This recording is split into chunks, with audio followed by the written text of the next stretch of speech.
And I thought, this is it. This is it. This is my end. And in that span of a couple weeks, I started to discover what I thought I really wanted. It wasn't that. It was nothing like I imagined it would be. The working environment wasn't great. I felt very out of place. It felt like my heart was broken, quite honestly. And it left me in this space for many years of, I love dance and now I don't know what to do because I feel like my dream is over. Welcome to the Art of Aliveness with Annie B. And I am thrilled today to be here as we launch into season 2 of our series with Kristen Mangione. And Kristen is a dancer, a friend of mine, and I am so honored to have her here with us. And before we start, for those of you who are watching, you're going to see, I'm going to look down because I want to really present her so that you know who she is and not make something up. So I'm going to actually read some biographical notes so that you know about her. And as we proceed through our interview, you will have an opportunity to find out a lot more beyond the little snippet that tells you who she is. So Kristen is a dancer, a choreographer, a teacher, and a healing artist. Dance Alchemy for the Soul is the brainchild and synthesis of her many years of professional dancing experience and metaphysical studies. She has helped countless people reclaim their inner child and connect with their hearts and their souls and their spirits. And she is a performing artist, which is one of the things that I love about her. And one of the things that really excites me the most about having Kristen be here with us is that inside of the Art of Aliveness, I call it the Art of Aliveness because there is a mindset and there are habits and there are practices that are part of not only aliveness. We're all alive, we're breathing. I'm assuming if you're here, you're alive and you're breathing. But what is the quality of life? And if you see, age is merely the number of years the world has been enjoying you. Some of us have had the opportunity to be here a little bit longer being enjoyed than others by the mere fact that we came into this physical existence at a certain point in time. And I feel like Kristen is, if there were a kindred soul and spirit, she is that person to me. And she and I have spoken about our backgrounds in dance. And I started to dance when I was 4 years old. And I used to dance around the living room and drive my mom crazy. And she said, this child has an awful lot of energy and expression. Maybe we should socialize her a little and have her be with other little children that have her kind of energy. So my mom sent me to Miss Ursula Melita when I was 4 years old. And so my dance career started. And I reclaimed myself as a dancer when I went to college and we had a phys ed requirement. And rather than doing sports, I chose to go to dance classes. And again, I picked up at 17 years old my ballet shoes and then built out a career as a dancer in the Boston area.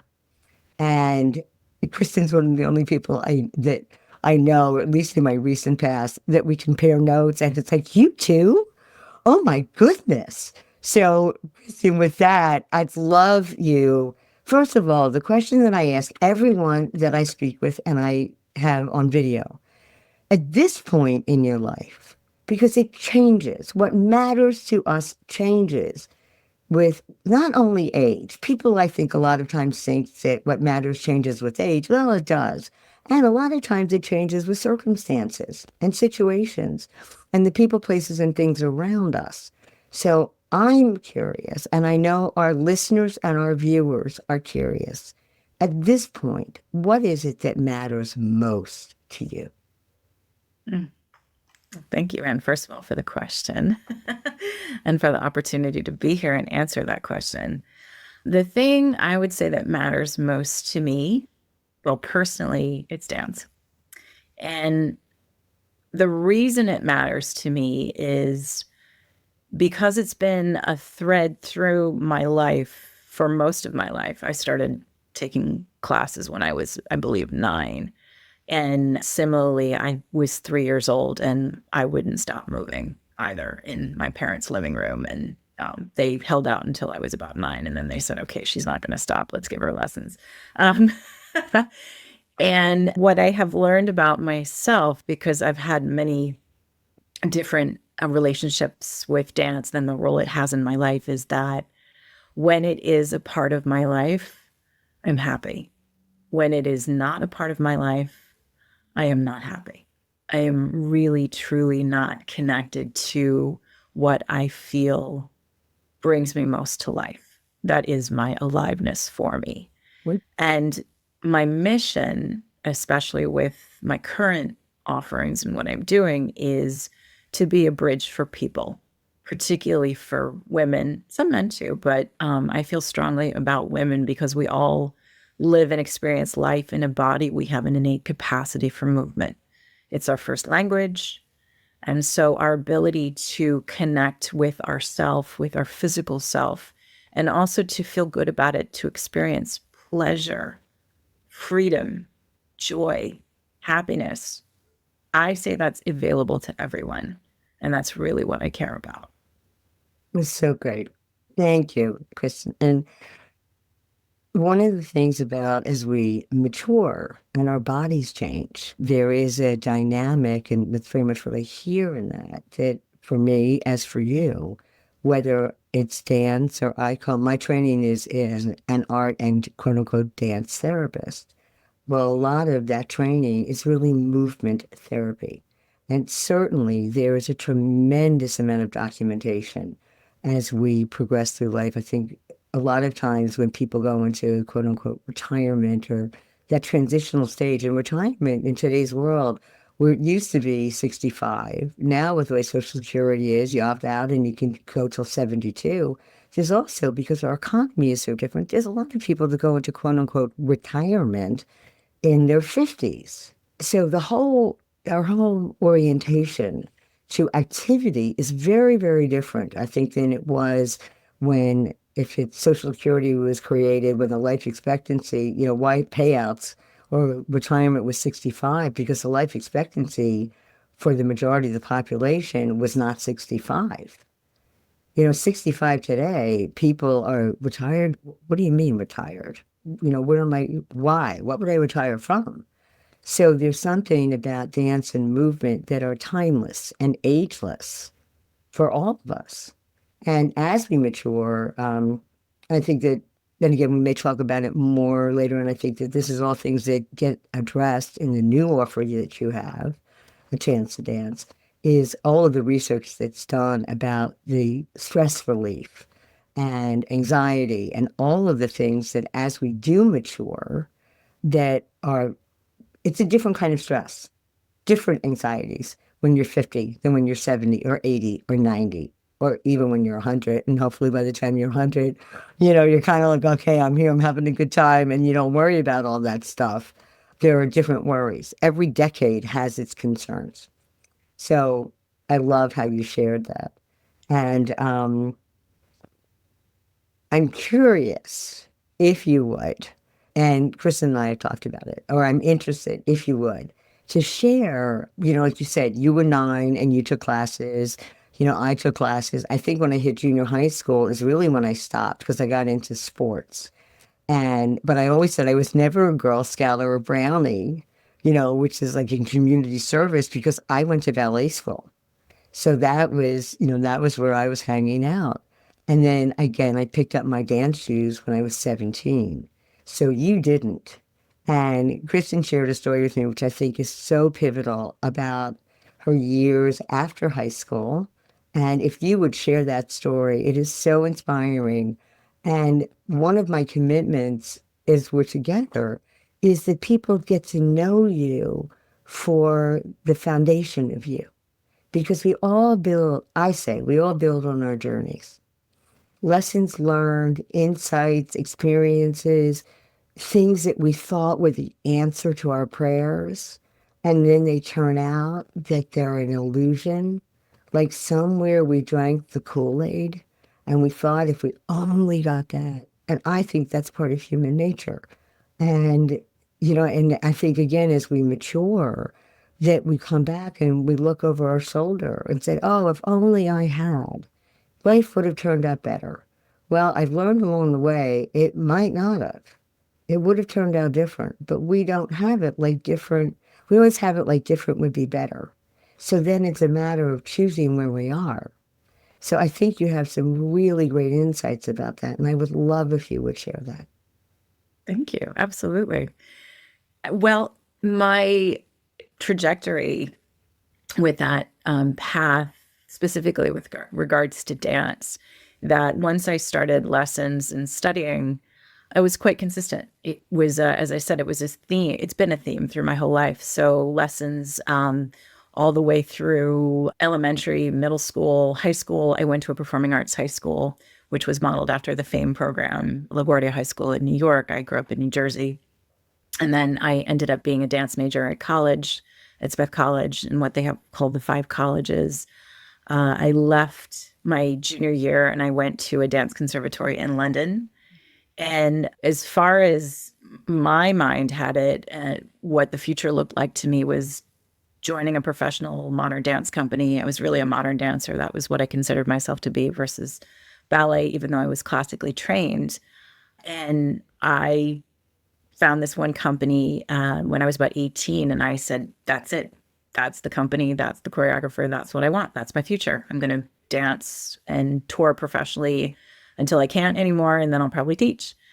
And fast forward to, I had the opportunity, what I thought would be my dream job, right out of college at 23. I got a short-term opportunity to do, I was a rehearsal dancer on a project that this choreographer was doing while his regular company was on holiday break. And I thought, this is it. This is it. This is my end. And in that span of a couple weeks, I started to discover what I thought I really wanted. It wasn't that. It was nothing like I imagined it would be. The working environment wasn't great. I felt very out of place. It felt like my heart was broken, quite honestly. And it left me in this space for many years of, I love dance and now I don't know what to do because I feel like my dream is over. Until I was about 35 and I was in a course, as transformational educational course offered by Landmark Worldwide, which is a leading transformational education organization throughout the world. And we were looking at our assumed beliefs about things. And I went back to that time of when I was 23 and the belief I had, which was believing that the choreographer who I esteemed had said, "You're not good enough. I don't want you. You should quit." Mm. And I realized none of that had ever been said. In fact, he said something completely different, which had nothing to do with me. It had to do with the financing of the project and then he could hire a lot of people. And I had been living like that was the reality. And then in that moment, it was like the filter came off and I all of a sudden had this wide open future again. And immediately I started going to classes that I had been avoiding, dance classes, professional classes in New York City. I looked at my email inbox and I realized that there was an invitation to do a performance from a choreographer, like a colleague that was not even on my radar. And I realized there are tons of opportunities. And I started dancing again, for real. And it, as I say this, I'm like moved again because it was like I was reborn. And an age, I will add this, when a lot of my peers were basically retiring. And I was starting all over. Thanks so much for having joined us. You just heard the launch of season 2 of The Art of Aliveness with Annie B. And stay tuned and listen in for part 2 as we continue this magical story and wonderful journey with Kristen Mangione, who will share her newest and latest creation called A Chance to Dance. Remember, there is a dancer within each and every one of us, whether you've always wanted to dance and never did, or you did and for whatever reason, you put away your dance shoes, and now is an opportunity to pick them up again and reclaim that creative part of yourself and your expression as you move through space and time. Stay tuned. I'm Anne Borow-Lawrence. Join us next time for more great interviews with inspiring artists, all backgrounds, shapes, and sizes, where we will be investigating just what is it that keeps people alive, vital, and vibrant in mind, body, and spirit throughout their lifetimes. If you enjoyed this interview, please share it with your friends. Please like the podcast series, and please do subscribe. With much love and gratitude, and see you the next time.